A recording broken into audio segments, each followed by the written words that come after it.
As the presidential candidates of the top political parties continue with their campaigns around Nigeria, their manifestos will be the one thing citizens can hold them accountable for. In the past, political office holders have found it hard to keep promises being made in their manifestos after being elected into office. Also, one important talking point that is rarely highlighted in manifestos is what the plan for women will be, as the female gender is barely talked about in the grand scheme of things. Joining us on the show this morning as we discuss the People's Democratic Party's presidential candidate Atiku Abubakar's manifesto and his plans for women is Amina Rafindadi, a management consultant. Welcome to the morning show, Amina Rafindadi. Thank you very much for joining us. Thank you for having me. Thank you very much. Well, one major issue in Nigerian politics since the return to civilian rule in 1999 has been women representation in politics. Is it the main issue today? Recently, a group of women called Voice of Conference Women, led by Dr. Affirmative, organized an event where they presented a manifesto charter to political parties in Nigeria. And their demand is simple, that women must not play second fiddle as we move towards the 2023 election. I recall that the PDP was absent at that event, but the group set up a group of 7, a committee of 7, to engage with the political parties, to make commitments, and to ensure that there is gender equity as we go towards the politics. Your party, the PDP, has released a manifesto.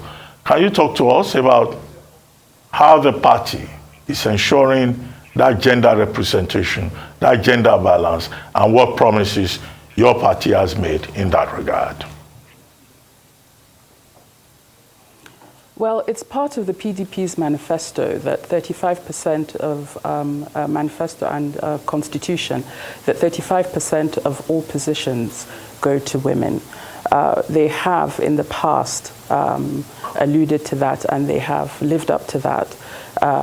They do make sure that all positions for women, anywhere there is a woman who is contesting, they will give her the opportunity. Where there are barriers to entry, as in costs of application for positions, they have waived those.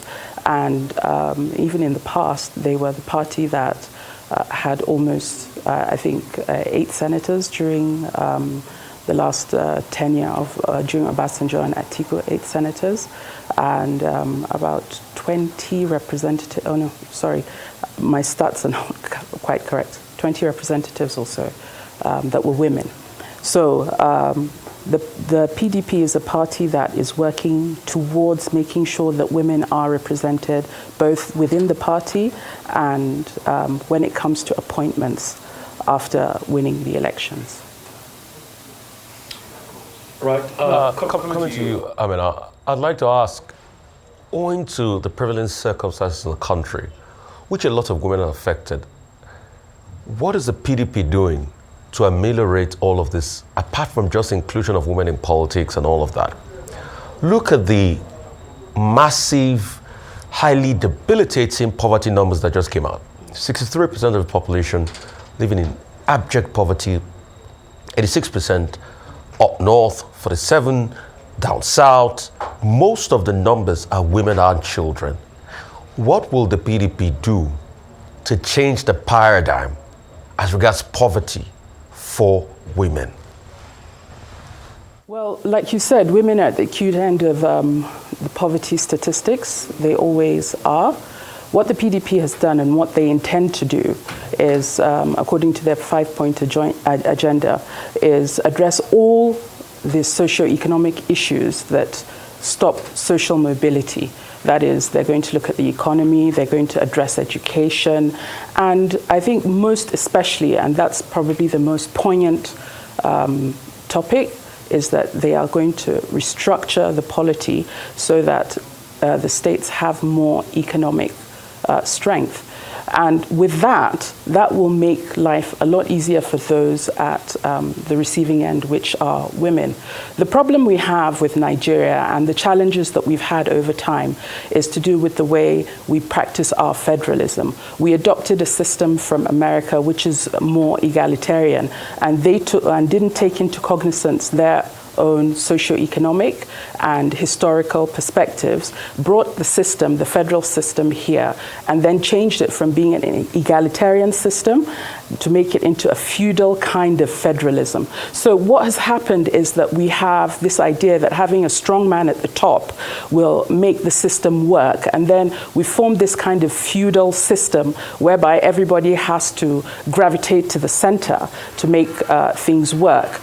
And in federalism, which is an egalitarian system, there are checks and balances, and we've thrown those checks and balances away, which are that the balances are that the states have a certain level of economic autonomy, while the checks are that there's a partisan system that allows the parties to change and the politicians at the center to move in and out of office. Because what happens is when you are in office and as a politician, you kind of get dissociated and insulated from what the polity are suffering. So for the fact that the PDP is the only party that is considering the absolute necessity of reorganizing the economy and devolving powers to the states will effectively translate itself to the economic progress that we're looking for.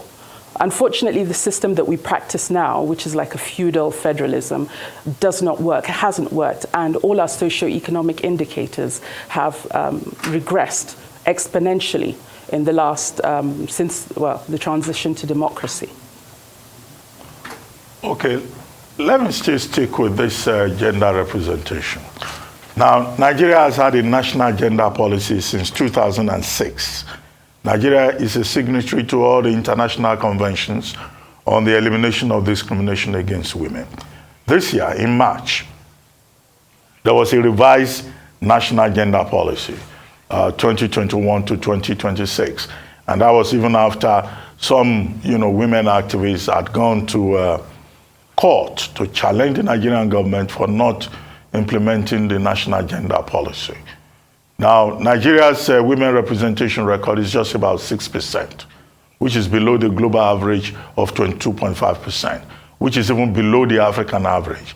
Countries like Sudan, like Malawi, like South Africa, even Rwanda are doing better than us in terms of women representation. So it's not enough for a political party to come around and say, oh, we have promised, we will do affirmative action. What do you think are the specific obstacles that we need to remove blocking women representation in Nigerian politics? Specifically, it's culture bias. That is what has to be removed, and there's no policy framework for removing that. But then again, it has to be affirmative action that is specific and intentional.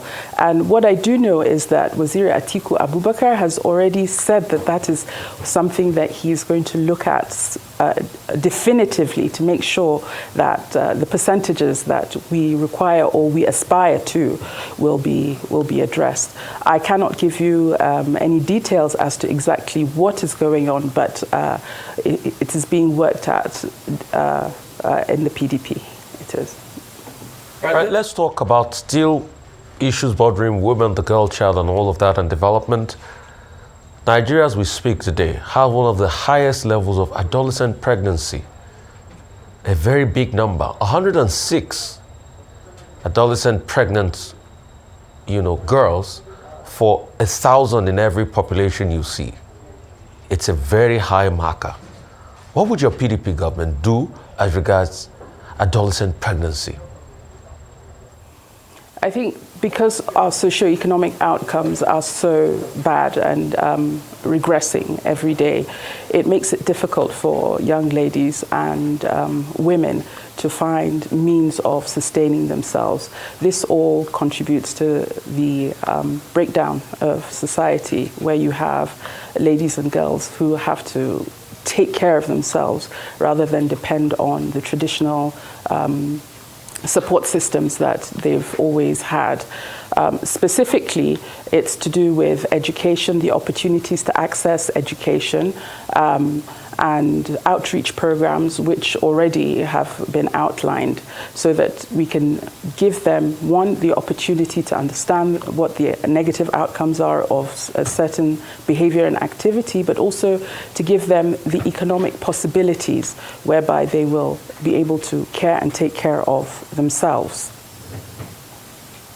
Well, Amina, do you share the view that one of the ways of beginning to show commitment to this gender equality will be for political parties to scrap what is called the position of a women leader, deputy women leader of the PDP?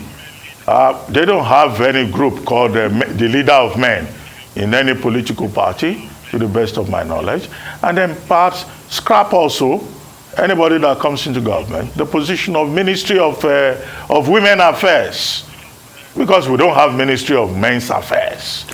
Would the PDP be willing to commit to that, to just make sure that there's a level playing field and there's no sexism, either in the political campaign process or how government is run? Well, I guess the reason that those positions have been created is that precisely because it isn't a level playing field. The political arena, which I'm a neophyte of, is one that is dominated by men. So to allow some kind of gender parity or gender diversity and accessibility, there has been, and I think this is as a result of the affirmative action to have women participate more and be represented better when it comes to policy making and in the polity. The positions, I think, sometimes are retrogressive. I don't actually think that they get any kind of traction or support. I would much rather that if affirmative action were being taken for girls and ladies to be to participate within whether the political space or the governance space, that yes, it is based on merit and credit, but also that there is a concession made. And like they said, most parties in the world, I think in Europe most especially, had a quota for ladies and women within their political system and also their governance space. So having a quota is, I think, a need and a necessity, but the positions, I think, detract from the ability of the individuals to perform. Right. I still, because I'm really focused about the developmental issue for women and the girl child and how, we can juxtapose that if there are some provisions in your PDP manifesto. And I'd like to go concerning still the issue about the girl child and all of that and development and indices. I'd like to talk about a cultural phenomenon. And will the PDP be ready to tackle the head-on cultural issues that does not provide good outcomes in the end? Example is that of child bride. UNICEF, former country rep Peter Hawkins, was speaking sometime in May, and he said that there's a projection about Nigeria is going to have 29 million child brides by 2050. That's a problem on our hands. Juxtapose that with your manifesto. What in your manifesto addresses things like that? I don't think you can legislate for things like that. They're cultural, deeply rooted cultural issues. You have to work with the communities. It's something that the Ministry of Women's Affairs is working on, and our Directorate of Women's Affairs will work on reach out programs for sensitization and education.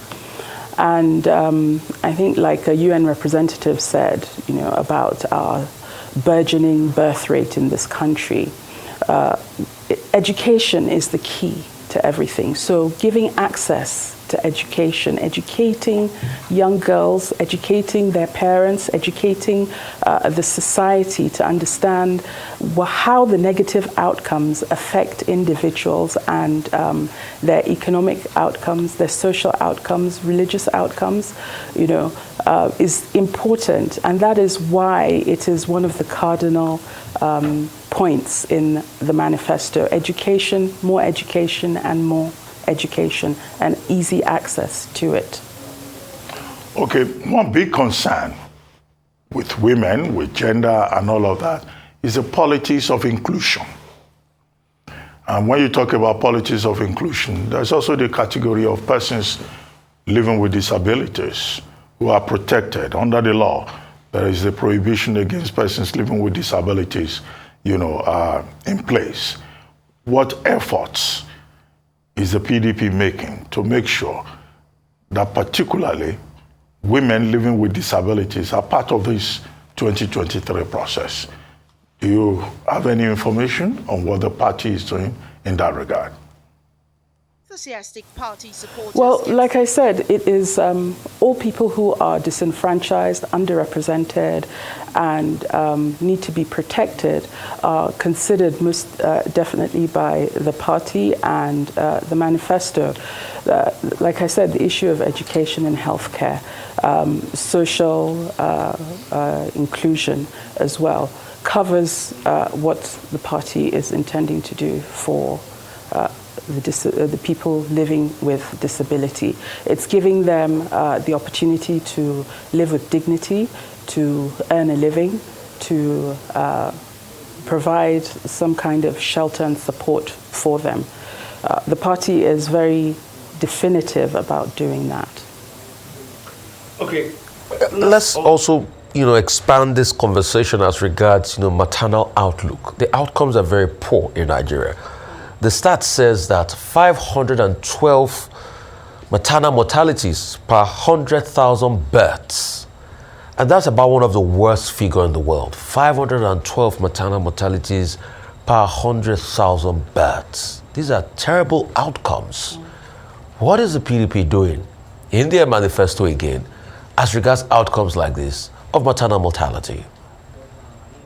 Access to healthcare has been identified as cardinal. And again, I will go back to this. There are things that are rooted and will create a domino effect. Access to healthcare, access to sensitization, education.